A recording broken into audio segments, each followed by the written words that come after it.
मालदीव के राष्ट्रपति मोहम्मद मुइज्जू इस महीने अपनी पहली आधिकारिक यात्रा पर भारत आ रहे हैं। भारत ने मालदीव से अपने सैनिकों को वापस बुला लिया है, जिससे दोनों देशों के रिश्तों में सुधार हुआ है।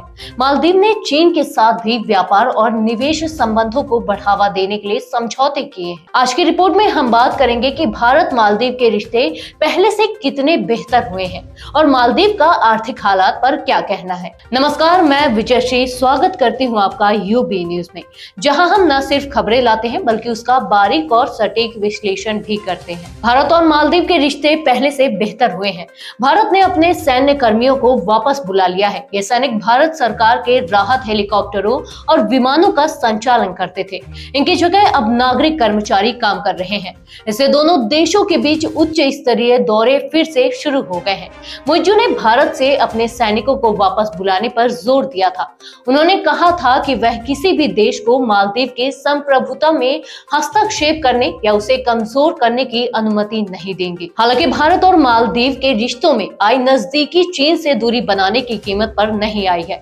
यह बात पिछले हफ्ते बीजिंग के साथ व्यापार और निवेश संबंधों को बढ़ावा देने के लिए किए गए समझौते से साफ है। इसके अलावा दोनों देशों के बीच रक्षा सहयोग को मजबूत करने के लिए बातचीत भी जारी है। श्रीलंका के दौरे पर मालदीव के विदेश मंत्री मूसा जमीर ने भारत और चीन के साथ अपने देश के संबंधों के बारे में बात की।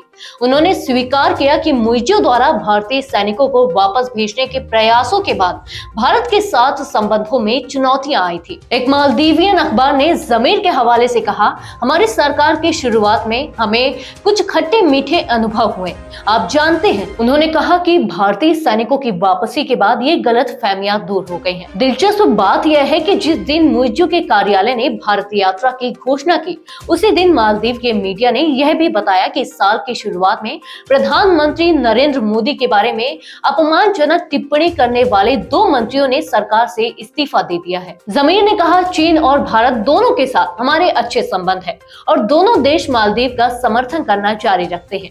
उन्होंने ऐसे समय में दोनों देशों के समर्थन के लिए धन्यवाद दिया, जब अंतरराष्ट्रीय क्रेडिट एजेंसियां देश के आर्थिक हालातों के बारे में चेतावनी दे रही थी। आइए अब आपको बताते हैं कि मालदीव का आर्थिक हालात पर क्या कहना है। जमीर ने कहा कि मालदीव की IMF की मदद लेने की कोई योजना नहीं है।